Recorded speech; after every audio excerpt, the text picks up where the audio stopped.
I tell you what, they were different from those crosses because there was an intention behind the cross. Like you Yeah, could yeah, see the precision with which, like Chloe Kelly wasn't sending the crosses into a good area. She was yeah, sending the crosses to a person, and yeah. it's just Who that was that not there? person was not there. Like either was decided to run ahead of it or behind it.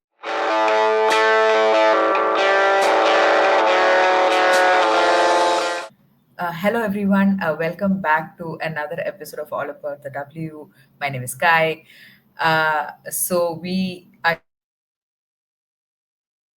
here to look at the second leg of the quarterfinals of the UEFA Women's Champions League, and I'm, as always, joined by Ash. Ash, how are you doing? I'm doing very well. It was a very exciting Champions League. I mean, two exciting Champions League games and Yeah. two very, very rollover games. But it was fun anyway. So I'm happy to Yeah, do it. true, true. I think, yeah, the stuff that happened in England was like a lot more fun to watch. Yeah. But very, very comprehensive performances from Leon and Barcelona. But um, before we get started, I just wanted to remind all of our viewers to like our videos, subscribe to our channel as well, and share it with people who you think might be interested.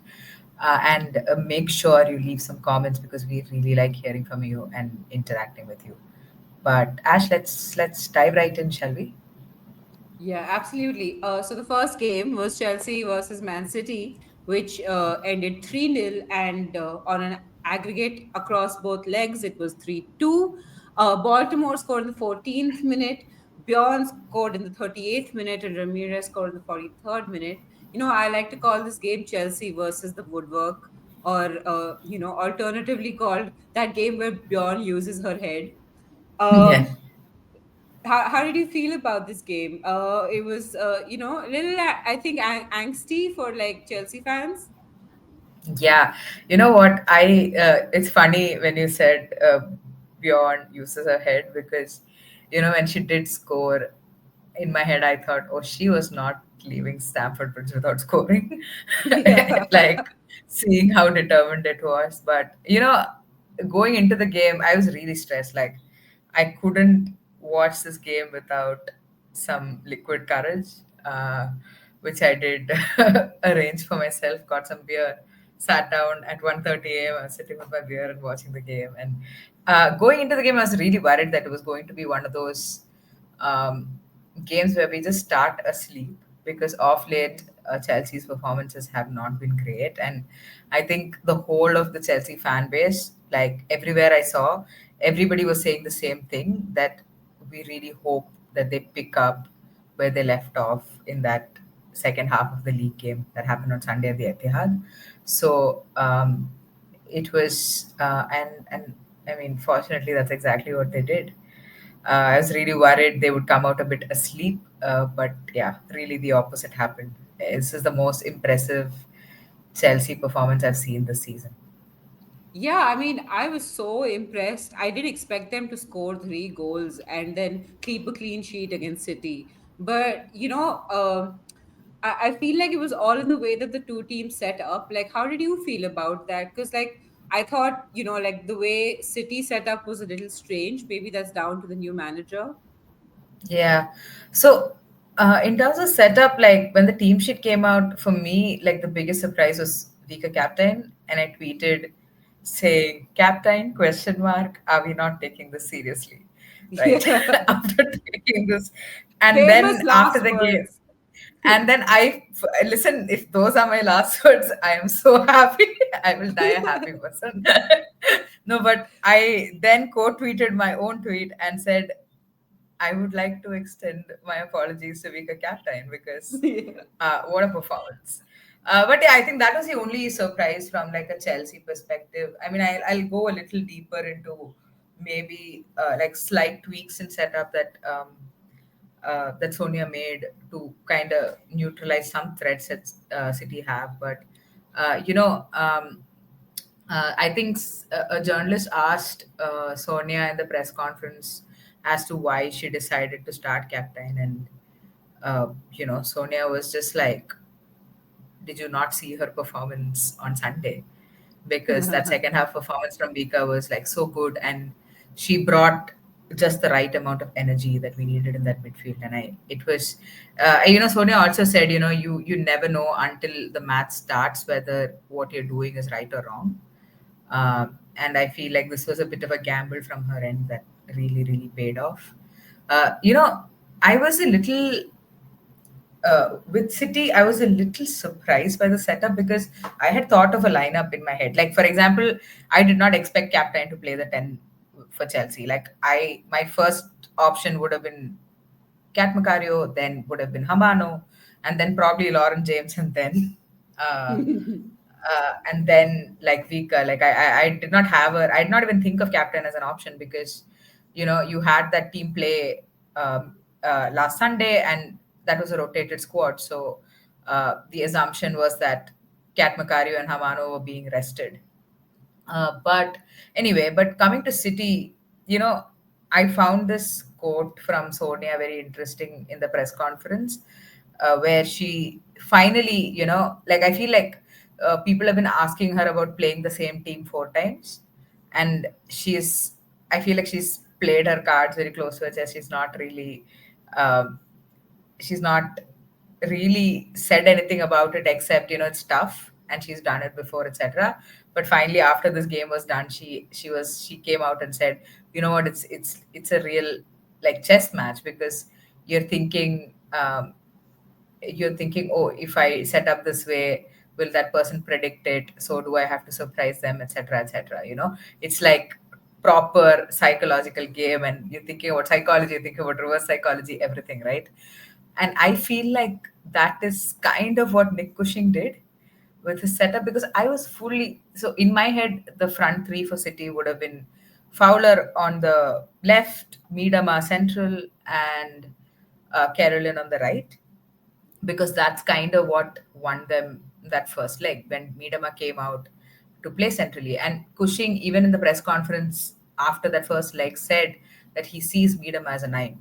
Like, she's the best finisher he has seen, and he sang her a lot of praises, which is fair enough. She's like the top WSL goal scorer of all time. So um, you get where that is coming from. But for me, I thought that was a very weird choice to play Miedema in the midfield.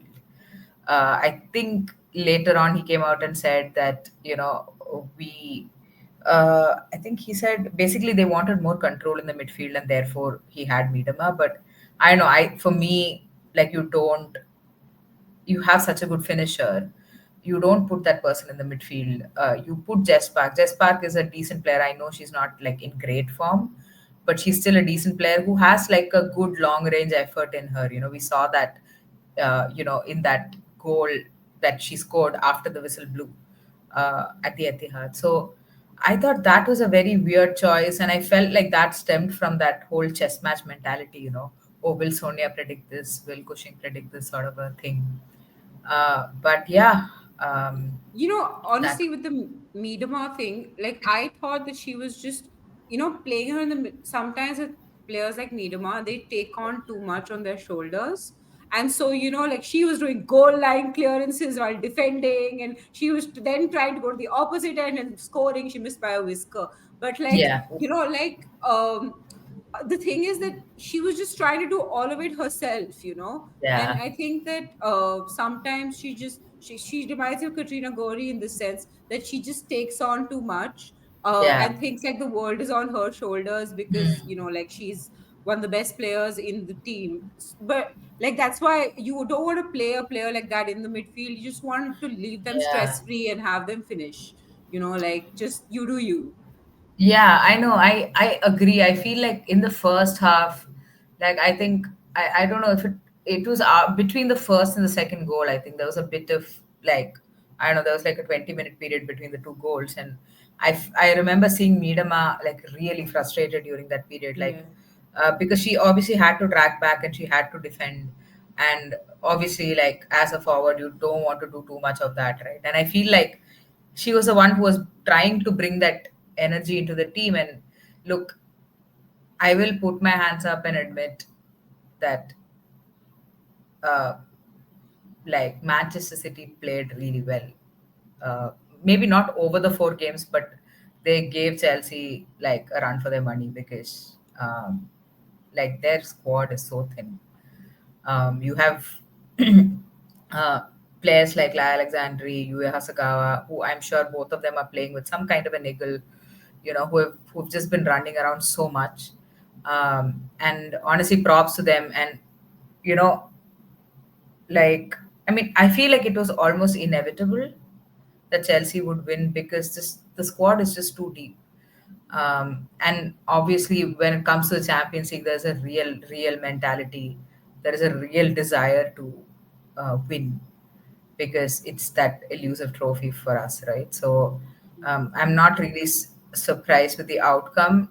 When I did see that Midama, when I saw the lineup, um, I assumed that Fowler would play in the 10, and like Fowler would, because Fowler does play in the midfield for Australia from time to time. So I thought that's what, because Cushing was so clear in his press conference that he sees Viv as a 9.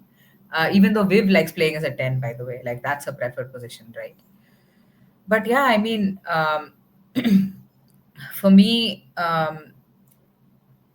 maybe Cushing, I don't know. Just not having Jess Park in the team, and I think by the time Chelsea had so much momentum in the game. By the time Jess Park did come on, like if it was to inject some energy, fresh legs, whatever, Chelsea were like, it was like they were on a high. Yeah, yeah. They didn't just, yeah. So Do I you think mean, that was the difference in the two teams, like the energy? Because Chelsea was just pressing constantly. They didn't let City breathe for, like, in the first half at least. They just did not let City breathe. Like in the second half, City had one or two opportunities, but like in the first half, it was just literally all Chelsea all the time. Like from the point where Lauren James stole that ball and then missed.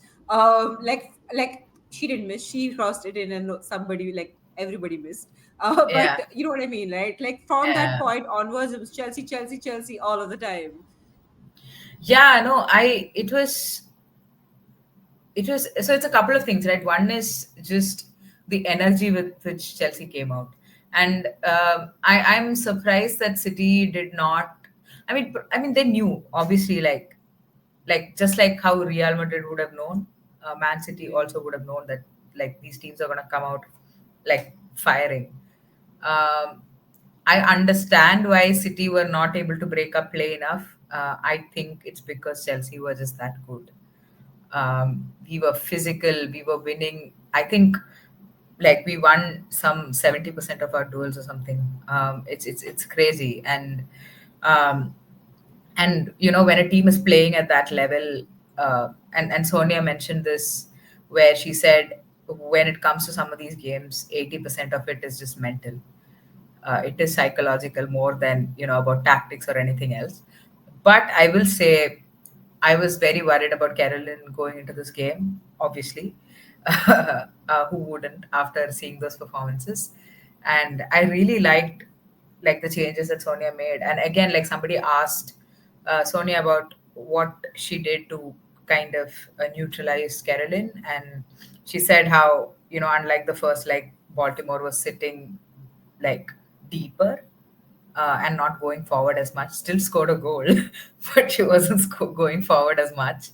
That I thought was like a good call. And the other thing that she did was, I don't know if it was like part of the setup, but I'm sure it was like part of the plan. But Erin Cuthbert was actually going drifting to that like Chelsea's left hand side to like give Baltimore a backup. So they were like doubling up on Carolyn yeah, most of the time, which also meant that Lauren James was not tracking back as much, which is great because like you don't need Lauren James tracking back. You need Lauren James there, in the middle third and the yeah, final third, because that's where the magic happens, right, with LJ.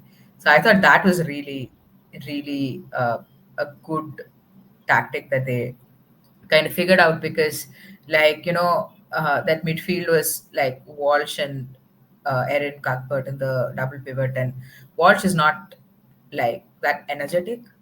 She is not excellent defensively, Like she's very good at reading the game. She's very good at being that deep lying like playmaker sort of a Distribution role. and Yeah, but Cuthbert is like different gravy, right? Just yeah. I love Aaron Cuthbert. yeah.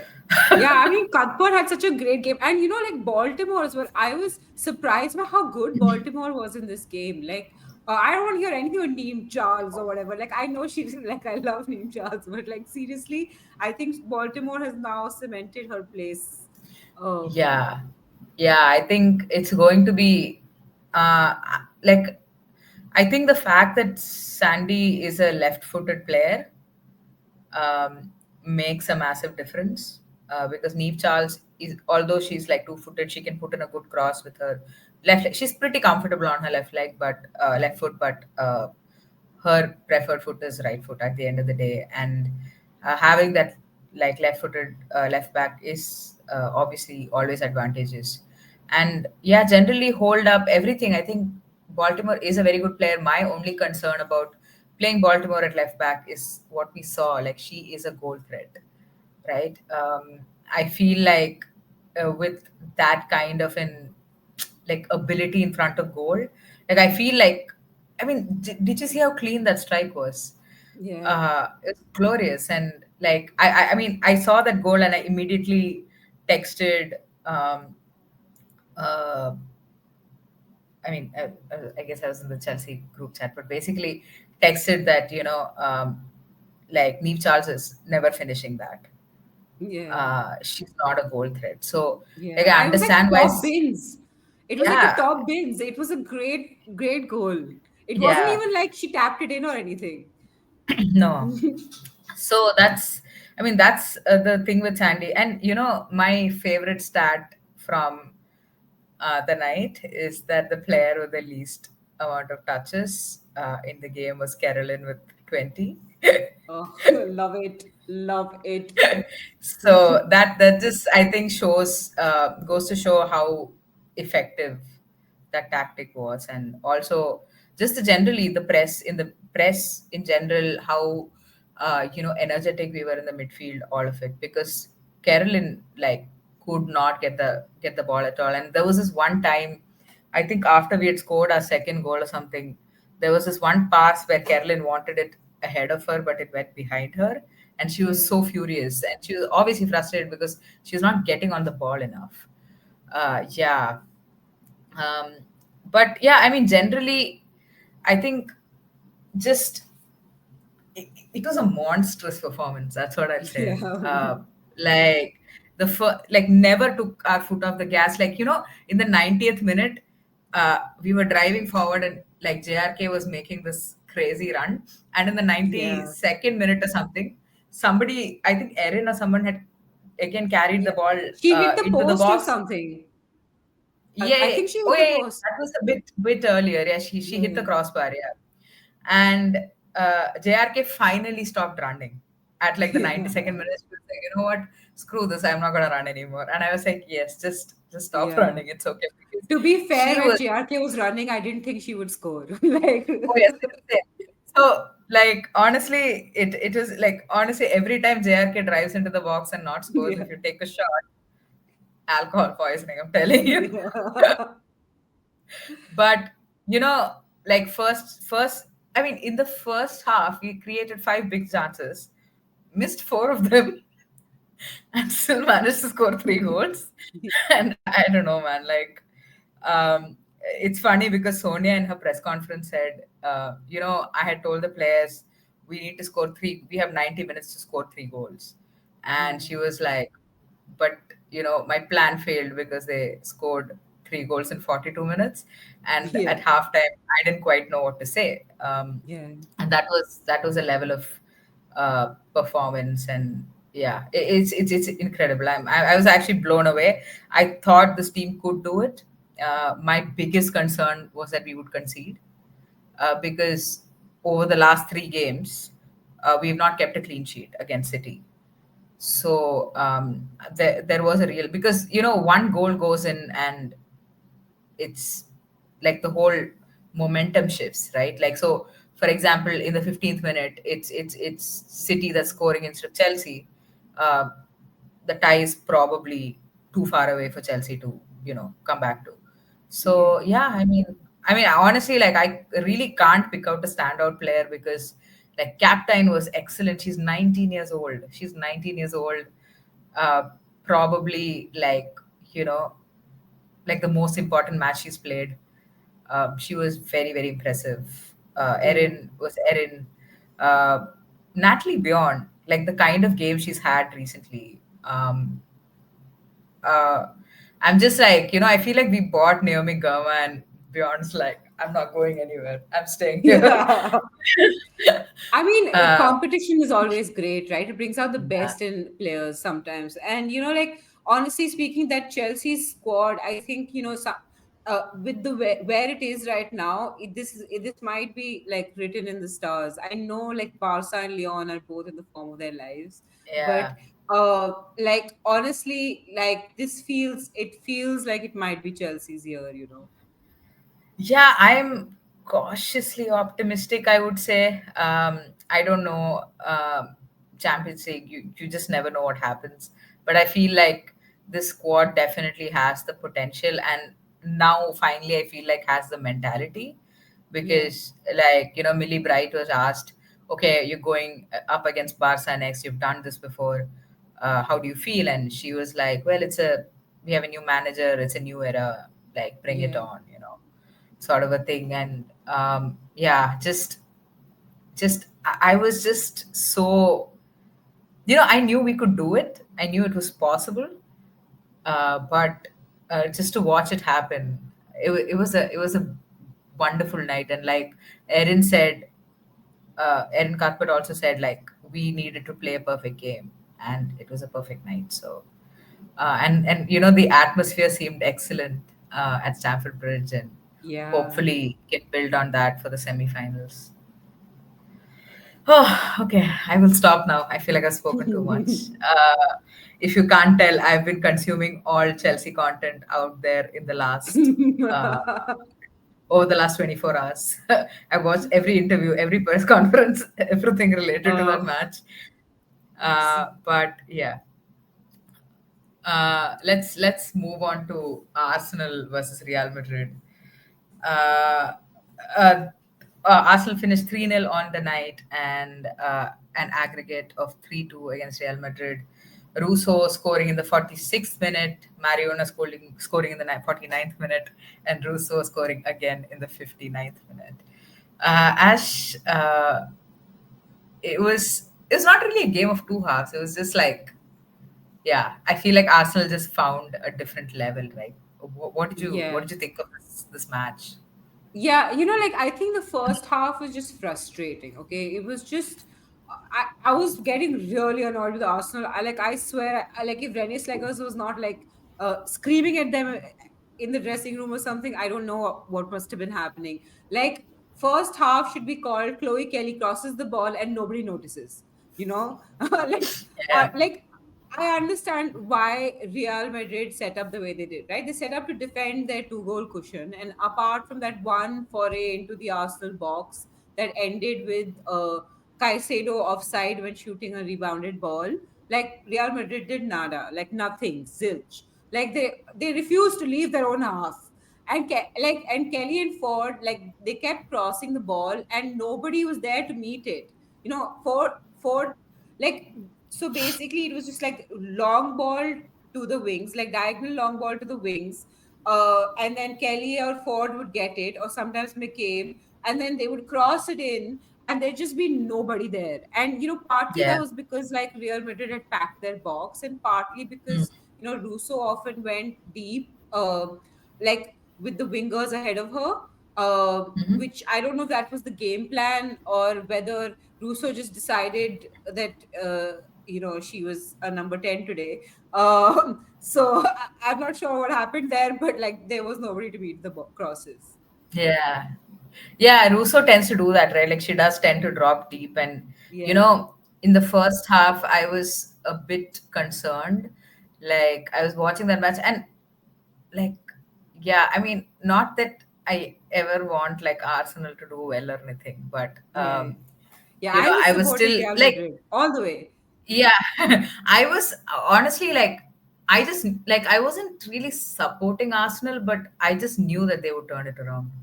I just Yeah, knew it. yeah, I like, even, at the end of the first half, my sister and I were talking, and she said, "You know what? I'm just gonna go to sleep. I can't do this." And I said, "You know what? Don't sleep. Just watch the 15 minutes, first 15 minutes of the second half, because I just knew they would come out firing." yeah, But in terms of the crosses, it kind of reminded me of this crosses that they used to spam under Jonas Eidewall. Um, yeah. but back then they No, just but were. I tell you what, they were different from those crosses because there was an intention behind the cross. Like you Yeah, could yeah, see the precision with which, like Chloe Kelly wasn't sending the crosses into a good area. She was yeah, sending the crosses to a person, and yeah. it's just Who that was that not there? person was not there. Like either was decided to run ahead of it or behind it, or Yeah, even if they got to it, like they just like did nothing with it. So yeah, it wasn't that there was no like plan, or it was just, because I feel like Jonas instructed them to send in crosses to good areas and hopefully someone would be there. It was like a bit yeah, what I like to call a Hail Mary cross. yeah. But you know Exactly. Exactly, that's what I it was different. Like, I was looking at it and I was like, is this like the Jonas crossing gimmick, or what is this? And then I did see, one is that the crosses were being sent with an intention, like you said. The other thing was, like, Real Madrid were really bad at, like, defending them. yeah, They just yeah, couldn't head the crosses out. They could not clear their lines. Like, when I watch Chelsea play and a cross goes into the box, I am like 90% sure that it'll meet the head of, like, Millie Bright, because that's how good she is aerially. But, yeah, like, yeah, and that's what I expected from a team that is decided to come and be defensive, and they yeah. didn't even get that right. But Ash, let's look at the what happened after halftime. What do you Yeah. think changed for Arsenal? So obviously, like I said, like somebody must have said something. Like there must have been the hairdryer treatment in the dressing room at halftime because Russo actually decided to be a number nine instead. Like instead of pretending to be a number nine and actually being a number 10. And won't you know it, Yeah, when somebody's at the end of a cross, goals happen. You know, uh, like one intelligent thing Sleggers did all game was like seed the middle of the pitch to Real Madrid who were sitting in. Like she yeah, must have instructed the team to play that long diagonal ball into the wingers who crossed it in. And I swear, like you know, like it was a great plan because it was not because like other people don't do it, that they when people pack the middle then they said go on the wings and stuff. That's like obvious, but I feel like she did it knowing how good her players are at crossing the ball, yeah, like because both Kelly, like all three actually, Kelly, McCabe, like even like everybody, like even Fox, like everybody who was at the wing at any point was crossing with so much precision, like somebody must have sat and practiced it, like just yeah, absolutely fabulous. And it's a pity that Russo didn't get her hat trick because after Kelly, I thought, like, even though I'm like digging her out for being a number 10 instead of a number 9, like after Kelly, I thought she was Arsenal's best player. Like her yeah, third goal was ruled offside, but I really think she deserved that hat trick. I wish that she had gotten it, honestly. yeah. Yeah, I mean, definitely. I think Chloe Kelly, that was one of the best performances I have seen from her. And Yeah. Russo Listen, also seemed. she has like Mead is out of that team. Like she has Yeah, benched all the, like, when she first moved to Arsenal, the two of us had been like, there's so much competition there and how will she like compete and all of that. yeah, She's just like she's come in, she's had a few good performances, and literally this is now Arsenal's like Slackers didn't change the lineup, right? It was the same yeah, lineup against Liverpool I was playing today. Yeah, I mean today yeah, for this game. And like that's because I think Slaggers thinks this is her strongest 11. Like I genuinely believe right. that. So Chloe Kelly has now made the first team in the Arsenal strongest 11. Which is Yeah. just coming in 1 month into a new team. That's amazing. Yeah, and it's very interesting. Like Man City was struggling to have fit forwards, and you sent Chloe Kelly out on loan, and Gareth Taylor is gone. Yeah, So yeah, I mean the whole thing is kind of yeah, hilarious if you think about it. absolutely. Um, but Ash, let's talk a little bit about Real Madrid as well. Yeah, What honestly, like, what went wrong for them? I just feel bad for Real Madrid, like I think honestly they were just tired. Like this is only their fifth season in this tournament, right? And I think they just don't have the squad to beat Arsenal and then beat Barcelona historically and then hold off Arsenal again. Like, Yeah, these three gigantic, it's like the City squad, right? Like running so thin. Real Madrid is even thinner in that sense. In yeah, this, just in terms of pedigree, um mm, and like I feel like, I mean, not in terms of the club but in terms of this team. yeah, um but like, it really looks promising for the future. Like, there are players like Caicedo who I think have been absolutely fantastic. And that's another thing. Like, Arsenal, I think, saw the way Real Madrid played, and in the second leg they kind of like blocked that through ball or the oh long yeah, ball to Caicedo, absolutely yeah, choked it. Like every Arsenal's press. Oh, sorry, I know we were talking about Real Madrid, but I forgot to mention this. Arsenal's press, every time a player from Real Madrid got the ball just outside of their box or something and tried to like distribute it or even clear it, there would be two Arsenal players minimum yeah, around that Real Madrid player.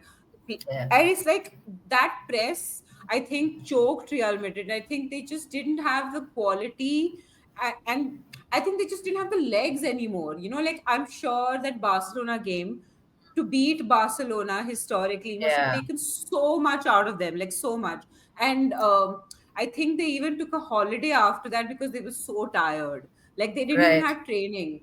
right. Because like the man, like, they had to be given holiday because they'd worked their socks off.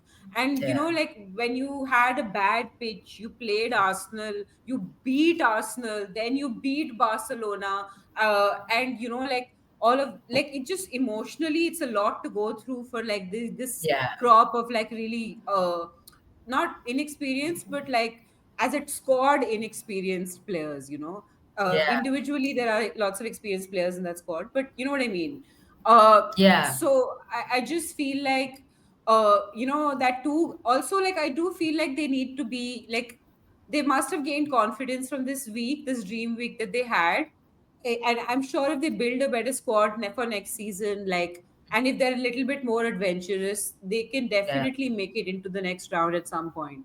uh, I do yeah, think this adventurous thing really beat like kick them in the butt, in the sense that, like, a two-goal cushion was never enough against this Arsenal side. mm, Like, they just like yeah, smashed Liverpool. Like, a two-goal cushion was never enough. And yeah. so they should have looked ideally to score an early goal before shutting shop. At least get three So goals. this is the issue that I have. Like I was kind of comparing the two games, right? Like you can't help but compare.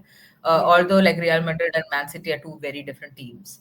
yeah, Um, like sometimes like you just like attack is as good as defending sometimes, yeah, yeah, yeah, because like it's like defending from the front, right? Like you press, yeah, you yeah, go yeah, forward.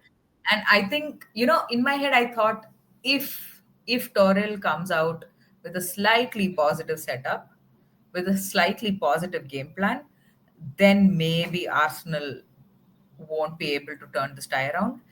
Because that's what, like, I expected Man City to do the same. They did try to do the same. They did try to yeah, attack. They were not just looking to play on the break. Like they yeah, really yeah, weren't. Um, and which is why I was more scared. I was more convinced that Chelsea will concede and won't be able to yeah, turn the tie around. With Real Madrid, one thing is that, like, as a manager, you should be able to predict that players of Leah Williamson's quality and with a manager of like Rene Slager's quality, they will shut Caicedo down, right? Um, you should have seen that coming. And with Athenia, I mean, Athenia has pace, but again, like like once you figured out that okay, the Caicedo out ball is not quite working, then um, you could have tried something different. Yeah. And for me, I think the biggest concern, like this is something Yash mentioned in the previous episode as well, which is that usually against big teams, Real Madrid set up in a 4-4-2 and they set up in a 4-3-3 in this game. And obviously, I feel like they couldn't set up in a 4-4-2 because Melanie Leopold got injured. So they didn't have that midfielder there, and Yeah. they would have had to play that 17-year-old. Yeah. But yeah, no attempt at trying long balls and winning the first ball, like none of that. It was just such a negative game plan. And I saw the first 15 minutes and I was like, oh yeah, this tie is done. Yeah. Because yeah, they really needed to get that third goal Yeah. or like the first goal of the night. I do feel like teams seem to think that this is Arsenal's weakness. Like Liverpool tried to do the same thing. Yeah. Real Madrid tried to do the same thing, where they're just like trying to do what Everton did in the first half of the season, and like sit really deep, and then like Arsenal will just cross it in and nobody will score. And I Yeah. feel like Arsenal have overcome that weakness. Like to some extent, I feel like because so many teams have now done it against them that they have somehow managed to like break that. Like it takes them a Well, while that went with sometimes. Jonas Eidawal. That was the Jonas Yeah. problem. They are in their new era, Aishwarya. What are you saying? No, I mean like sometimes they still like in the cups, for example, like sometimes it still takes them a while to get there. Like they Yeah, don't just and instantly. I feel like it's pretty similar to most teams, right? Like when you're playing against a low block, like it sometimes takes like a little while to break them down. Yeah, But yeah, yeah. you're right, like Arsenal have definitely overcome that problem. And I don't know, man. Like at no point on the night did I feel like Real Madrid were gonna like their first entry into the final third was like it came after like I don't know 20 minutes or something. Like, what are Yeah, you my doing? God. I was really disappointed because I was like, you are in the quarterfinals. This is the like first time, and you are aiming to be in the semi-finals, and you have a two-goal cushion over Yeah, Arsenal, who have been champions of Europe. Like at yeah. some, like Okay. I know it sucks, but it's true. At some point, it's been true. So they're like a legacy team. You Yes. know, The other thing that really frustrated me about this game was right? Like Kelly desperately wants somebody to get on the end of her crosses. Like even yeah, the comms were really frustrated, people who were on comms. And I was like, yeah, that's true. And I was thinking, probably like Toril and the Real Madrid team have actually noticed this and they will tweak something. But no, they just came out the exact same way with like no changes. They could have switched to a 4-4-2 at some yeah, point, yeah, brought the 17-year-old on. It's fine. You're yeah, losing yeah. anyway. Like Yeah, I just think bring her on, see it what was she has kind to of do, like what she can do. the chess thing you mentioned. I feel like like in that second leg, Renee Slaggers did the whole 3D chess thing. Like she called every single one of Real Madrid's decisions, and she got it right in Yeah. every single count. So Yeah. good for Like her. not trying to close down Leah Williamson when she's distributing. Like this is the Yeah, basic you do when you're playing Arsenal.